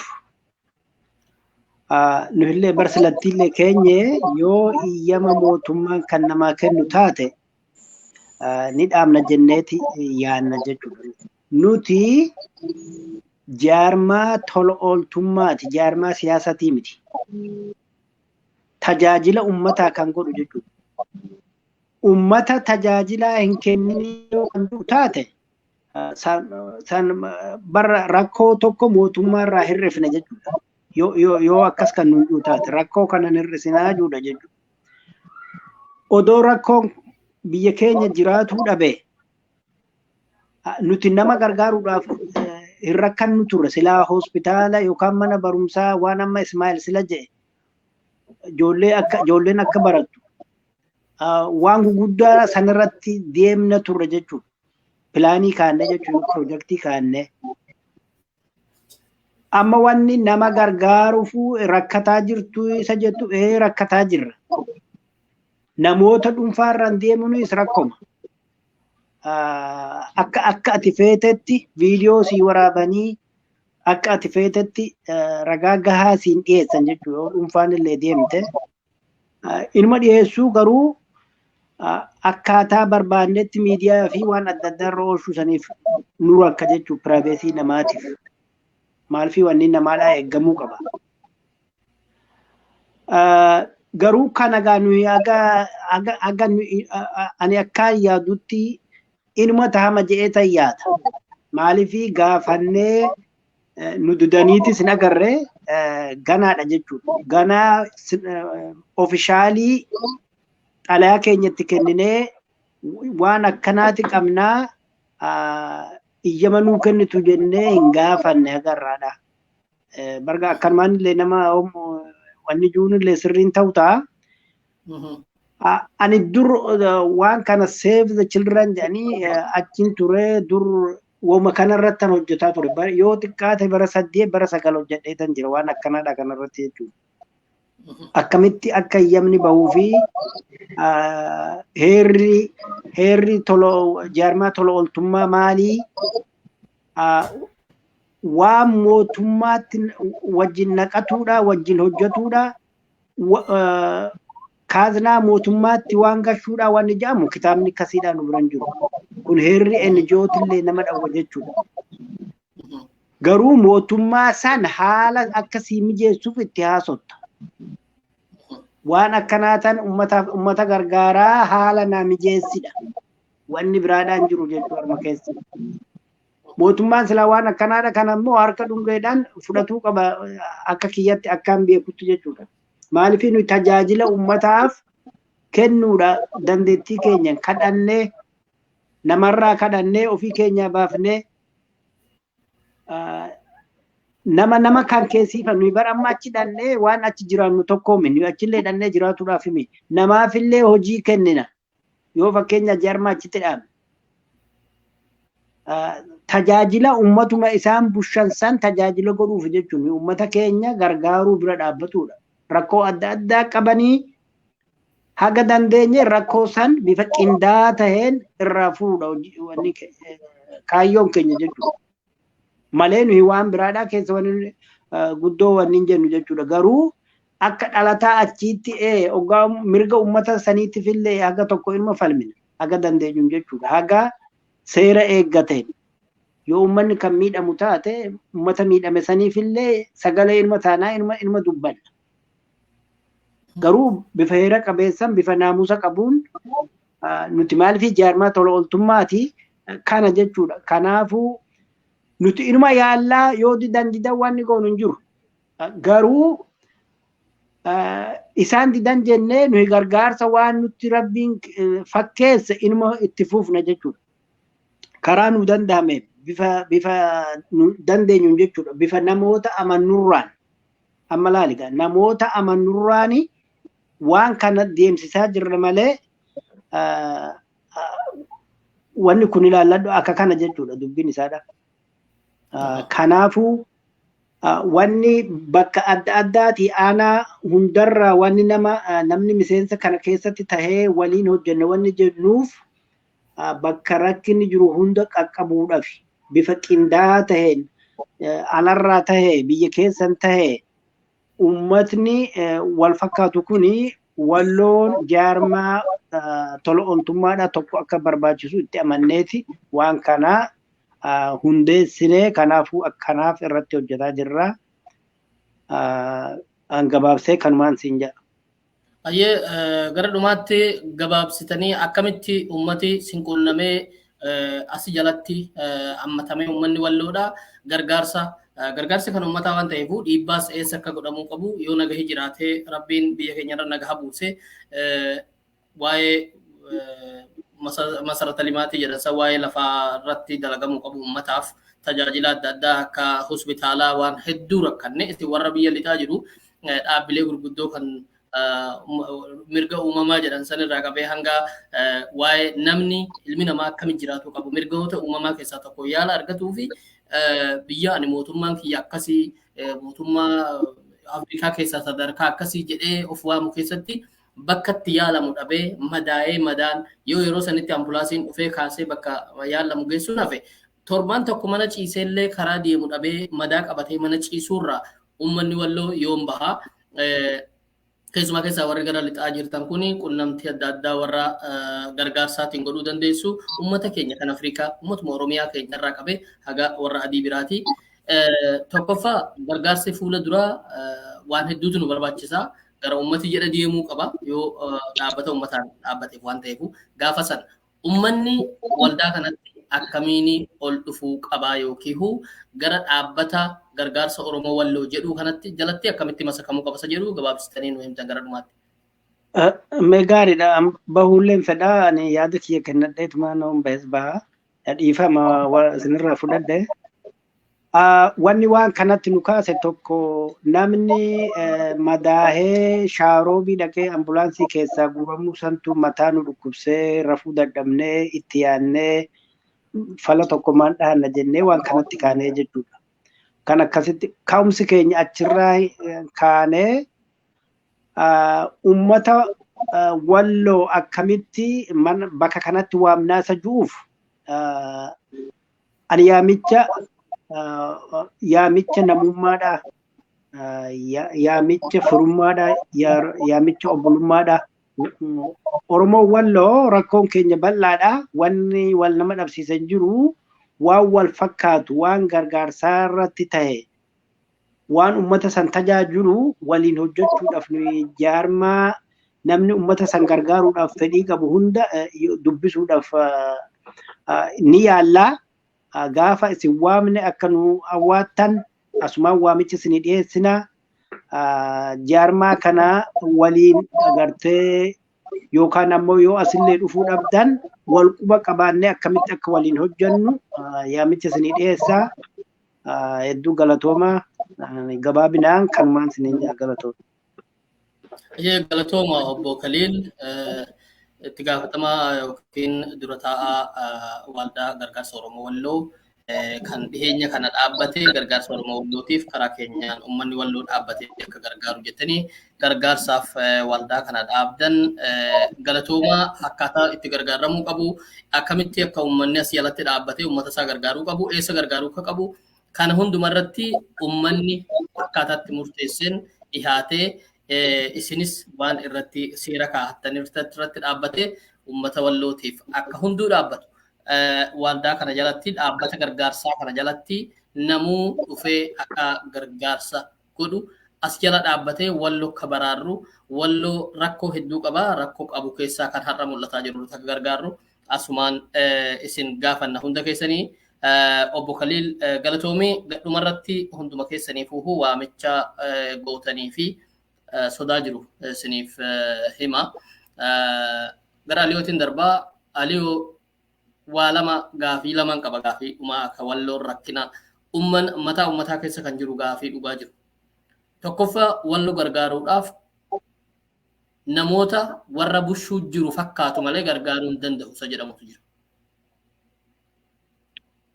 Namoota warra biyyicha bushuu jiru yookiin godinicha bushuu jiru fakkaatu malee gargaarsa mul'atu akka nu haasofnu kanaa miti isa xixiqqaa godhuufuuhuu haga nama bajaajii maallaqa birri 5,000 qabee hulaa dhaqee eenyu namni maallaqa isin fuudhee deeme jedhanii gaafatuutu jira.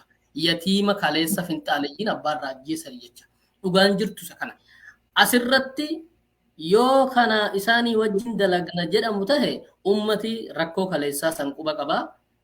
Sodaan jiru isa kana. Inni itti aanu immoo uummata Wallootiif fuulduratti wanni barbaachisu akkuma jenne waan har'a dhiiga dhangalaasisiisuu jirurraa qabee rakkoo hospitaalaa rakkoo nageenyaati qaba. Songaa rakkoo nageenyaa yeroo uumame namni takkaa beelaa takkaa du'a takkaa madaa kanuma sadani. Waggaa abbaa fi haadha irraa ajjeesan ijoollee beelaa qabeenya gaarraa guban maatiin akkuma jiru beelaa. Rakkoon inni nama harkaan qabu isa kana inni kun guddina sin qabu wanni godhamu sin jiru amma dhufa sirra kufaa burukkasi. Inni lafa jiru amma gaafiin jirtu warri lafarratti biyya bushaa jiru gargaarsi yeroo godhamu danquu haga birri ugguru haga maal jedheen si hima gargaarsi karaa nu feene malee hin gargaaramu.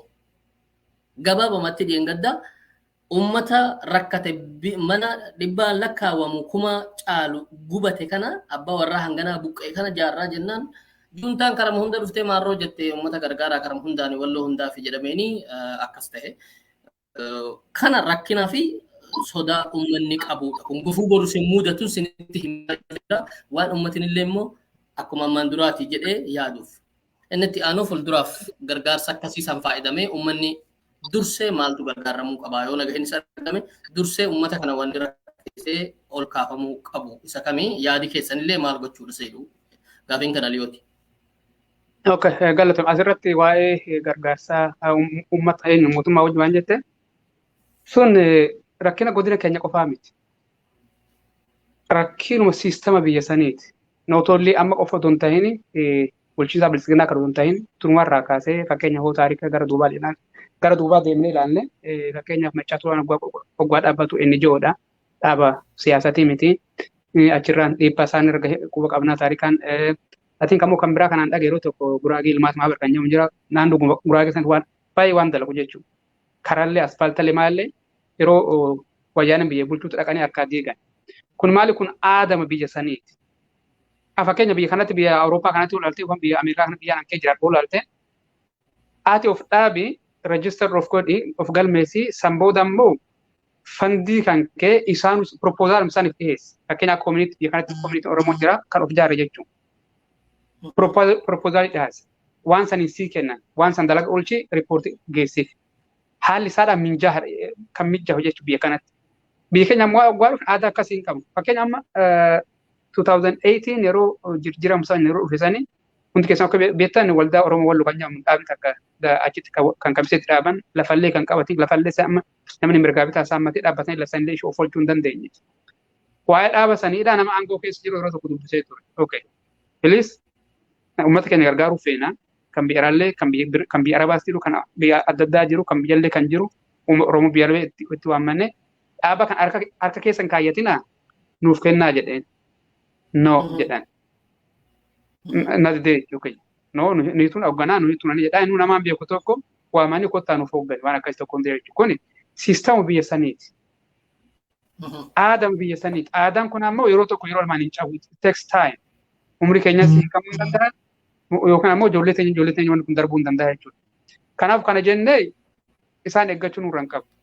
Amma dandeenyaan dalagu uummata keenya maal tura fakkeenya akkaan jedheetiin nama qabnaa namaas in uummannaa nama amannu qabnaa isaan bira waan geessinuuf hin qaban. Okay, rakkataa keenya hin beekne amma naan dura waan ijoo nama hojii abbaa dalagu namni naannahee deema jechuudha. Fakkeenya akka dhaabatu otoo dhaabbatiin dura toonni godhaa bahe maali rakkataa kiyya nan beeka. Nama madaa'e, nama yetiimaa, jaarsa, nama rakkate jechuudha. San nan beeka. Akkaataa namicha san itti qunnamu daariitti hin barbaadadha jechuudha. Mideetarii walakkatti hin barbaadu. Mootummaas ta'u, dhaaba biraatis ta'u. Kun ifatti beekamuu qaba. Kan biraa wanni goonu maali? Waa tokko hoggaa erginu beektaa maallaqaa fi aangoon tuni baalageedha. Ishiin nama baaleessifti jechuudha. Namattis hoggaa erginu fakkeenyaaf torban lama sadii kana keessatti gara maallaqa Itoophiyaa haala miliyoon geessine jechuudha. Yeroo san yeroo tokkotti hin geessinu nama tokkotti nama itti amanu san illee jechuudha. Amma hidda godhannee achitoo carraan biyya sanii nuuf ayyamee ofiisa banannee akkasuma kan dalagame oodiitiif kan akkaataa kan mijatu akkasitoo oonuuf mijaahe malee nama sanitti hoggaa ergitu guutuutti hin ergitu. Tokkoffaa nageenya isaatiif illee gaarii miti lammaffaa illee maallaqni baalagee waan biraa keessa nama galchuu danda'a jechuudha. Haala saniin oofanna. Yoo mootummaan kan nu fayyamu taate gara fuulduraa wanni kun maali garuu saalas gara maal kan jettu waan jettu san irratti inshaallah amma eegalle waan kan amma eegalle kun har'a baafnee awaaja goone jechuudha. Amma awaaja waan gooneef uummanni inni naannoo keenyallee naannoo birallee dhugaa. Akkaataa uummata naannoo keenyallee biyya kan biyya jala jiruus kan biyya keessa jiruus akkaataatti kun dhimmi ijjeeffannaa kan biyya adda addaa keessa uummanni Oromoodhaa yookaan ammoo namni saba birallee ta'an gargaaru koo kan jiraatu taate Oromiyaa keessas maal goona websaayitii qabna websaayitii dizaayin godhee jira. Ati websaayitii dizaayin godhamaa jira websaayitii sun dhumaa imeelan qabaannaa feesbuuk peejiin banannaa achitti wanni uummanni nu qunnamuu fedhe gargaarsuma godhu gara saniitiin kan imeeliin feesbuuk keenya yookaan ammoo direct donation illee akka godhamu websaayitii san irratti namni akkaawuntii baankii waan qabnu jechuudha biyya websaayitii akka kan bane sana irratti direct achirratti akka donation godhu sanillee goona imeela fi gara adda addaa akka nu qunnamu gooneeti dalagaa san haala san inshaallah itti oofannaa namni wal amanuudha akkaan jeetti waa xiqqoorraa eegalanii inshaallah eegalnee jirna uummata keenya amma dandeenye bifa dandeenyeen bira gahuu fi yaalna. Okay, isa mootummaa okay sistema eeggannaa sun sistema biyya saniiti sistema nama tokko nama lamaa dambu sistema godina keenya qofaa miti waan hundi nurraan dalagamuu qaba jedhanii agarnee jammanaan durallee yeroo yaalatiin waldaa Oromoo kan jedhamu dhaabanii akkasitti diiganii Amaara Limaat Maabar akkasii mootummaan warri kaabaa sun amantaa irraa dhabe akkasitti diige kun sistema biyya sanaa. Ati bar waan akkanaa bara oggaa gargaarsulee bar rakkeen isaanii bar hanqixaa fi bar mootummaan dalagaa nama dalagamu kun jechuun inni ijoonis dalagaa kan bifa dalagi mootummaa dalagaa isaaniitti ture. Laakiin ati ammoo of dhaabdee of jaartee hatta maallaqallee fidattee dhuftee uummata itti gargaaru go'etuun si dura dhaabbatan kun siistama biyya sanii akkaataa biyyi itti ijaarame Kanaaf kan nu godhu qabnu maali? Akkami godhuu dandeenya? Haala mijaa'aa siif galee mirgaa bitaas barbaachisaa miti yeroo tokko tokko akka isa hawaasa keenya biratti waan gargaaramu humna keenya inshaallah haalli gargaarnu sanii namootni qonnamuu fedhaniif feesbuukii akkaan jetti san riisantilee hin beeksifna websaayit dizaayin goona dooneeshinii fi kaan imeeli keenya feesbuukii kiyyaratti illee haala adda addaan miidiyaa keessan gara keessanis akka nu beeksiftan goona akkas namoonni qunnamanii waan nurraa barbaadan waan isaan irraa barbaadnu haala saniin wal qunnamtii itti fufaa jechuudha inshaallah. Galatoomii Aliyoo Ahmad gara kan keen darbaa sa'aatii hedduu fudhannee sa'aatiin nurra deemaa jira. Gabaabumatti Walloo gargaaruudhaaf atattamaa wanni amma barbaachise rakkoon lafa jiru maali? Walloo fuula duraaf ilmaan ishiitiin gargaaramtee gara nuyi barbaannutti akkuma Aliyoon jedhe haga waldaa gargaarsa Oromoo Walloo jennaa Amaaraa Limaati Mahaabar jedhanii hanga sirraa fuudhu hanga gaafa waldaa maqaa keetiin baratte dhufanii akkataatti hanga deemuu jirru malee kun hin barbaachisu haga jechuu ana CBK biyya hangana jiru kana keessatti gabaabumatti maal godhamuu qaba ilmaan Walloo xiiqii kanaaf jilbiifatuu qabamu wal hamatuu qabamu ol dhaabbatee har'arraa qabee har'a rakkootu jira rakkoo furuudhaa fi borummoo rakkoo yookiin uummata kunuunsuu uummati bakka jilbiifatee akka ka'u karaa barumsaa karaa diinagdee adda addaa irratti gargaarsi waan hedduudha nama rakkate gargaaraa isa rakkateen miti gabaabumatti maal godhuu qabna har'arraa qabnee Walloodhaaf ilmaan Walloo kan ala jiru maal gochuu qaba gaafiin kan Ahmadi. Galatooma asirratti ani furmaanni Walloodhaa waan tokko qofa jedhee yaada tokkichi suni maali yoo jettan tokkummaadha. Akkuma Rasuulli alayhi salaatu wassalaam jedhanitti namni muuminaadha akka dallahaati jedhan akka dallaha yookaan jaarmayaati jedhan tokko jabeessaa jedhan. Namni tokko yoo dallahii jiraate fakkeenyaaf namni uuma xixiqqaa tokko waliif fideetuma yoo dhaabe dallahuma kanarraan tarkaanfatee loon yookaan bineensi tokko dabruudhaaf karaa barbaaddata uuma xiqqoo takka irraa dabee jechuudha. Kanaafuu immoo ilmi namaadhaa yoo tokkummaadhaan wal tahiinsa qabaan amma fakkeenyaaf warra dabuu kana yoo fudhate yeroo waa'ee biyya ofiidhaa dhimma takka naannoo ta'uutis tahee takka waan dhimma uummata isaaniidhaa ilaalu yeroo rakkoon tokko biyya san keessatti uumame warri inni mootummaa keessa jirus uummata isaatii waliin gabbayeeti karaa irratti uummata saniif uummata ofiitiif sagalee ta'a jechuudha. Nuti yoo mootummaa keessas jiraate mootummaa keessan ta'inaan jennuun nuti maaliif ijoolleen teenya yoo mootummaa keessa taate uummata keenyaaf hin dalagin namni naannoo biraa dhufee nu dalaguu hin danda'u.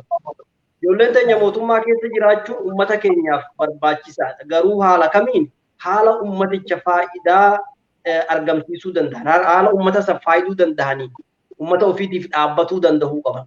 Kanaafuu furmaanni nuti qabnu tokkichi maali? Biyya keessas tahee ala tahee tokkummaadhaan wal jaarree biyya keessa karaa mootummaatiinis tahee karaa dhuunfaatiinis tahee inni ala jiru isa keessaatiin walitti hidhata qabaatee kan biyya keessa jiru warra alaatiin walitti hidhata qabaatee uummata keenyarra rakkoo gahu tokko diina uummata keenyarratti miidhaa geessisu tokkoof uummata keenyaaf da'oo taane akka gaachanaatu uummata keenyaa dhaabbachuu qabnaadha kan hin jedhu.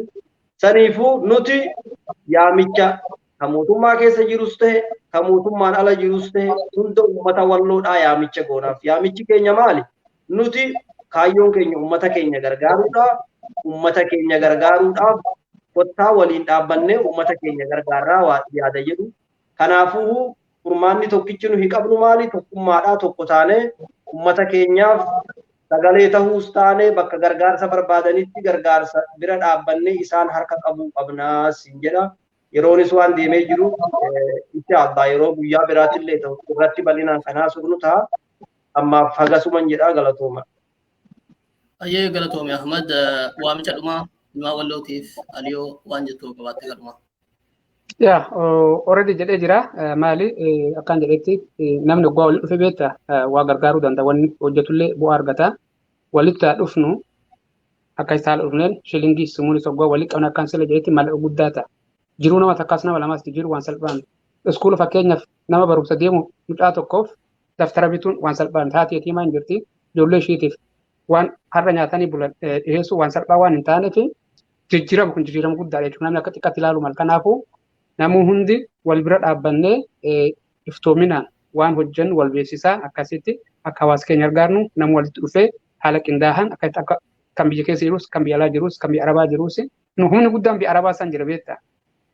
Kanaafuu namni baay'ina waan qabuuf humni sun gara tokkotti fidnee akka fayyadamuu dandeenyuu fi akka godina naannoo keenyaa san akka gargaaru san birallee dabarnee Oromoota naannoo biraa jiran fakkeenyaaf Walloo keessatti aanaa sadii jira namni baay'een beeku warra Wagiddii fi Gafarsaa fi warra Baabboo san hin jira. Hatta uummata afaan Amaaraa dubbatullee amma sanillee gargaaruu hin dandeenye jechuudha biyya akkas walitti dhufneeti haala qindaa'aa ta'e inshaallah akka dalagnu namuu akka nu bira dhaabbatu akka anjeetonni kun reejistar waan ta'e kan mootummaa Awustiraaliyaatiin kan galmaa'e sumuun shilungeen eessaa baate akka eessaa akka geessu waan beekamu kanaaf haala isaaniin namuu akka nu bira dhaabbatu waamicha godha. Hayyee galatoomaa keessummoota kiyya har'aa obbo Khalil xiqqoo dura hin bahee obbo Khalil Awustiraaliyaa irraa akkasumas Ahmad Muhammad Awustiraaliyaa marraa akkasumas Aliyoo Ismaa'eel Ameerikaa irraa gargaarsa uummata Walloo yookiin Oromoo Wallootiif waldaa addaa qabatanii kan nutti dhufan isaan galateeffataati uummati Oromoo hundi akkasumas dhalattoonni Walloo keessumaa keessaa bakka gargaarsi kun jirutti argamanii yookiin har'a dubbiin hundinuu onlaayiniidha karaa barbaadeen haa ta'uuti waldaa kanaa wajjin tokko ta'uudhaaf tokkoffaa namootuma addaa irratti dhiifamee gara ofii barbaade kan deemne gara uummannitti rakkina uummata Walloo namni wallaala jiru rakkina uummata Walloo oolchuudhaaf hundi keessanuu akka harka wal qabattan asumaan waamicha goonaa galatoomaa keessummoonni akkasumas isinitti haa baruu dhimma Walloo dubbachuudhaaf gara miidiyaadhaaf laatanii akka haasoftan asumaan waamicha biraa har'allee waa'ee gargaarsaati rakkoon biraa gargaaramuu qabu waan jiru hedduu waan akka haasofnu waamicha isinii godha galatoomaa isiniin jedha yeroo keessan nu kennitaniif. Galatoomaa Ahmad carraa kan nu kennu keeti. Galatoomaa isinillee.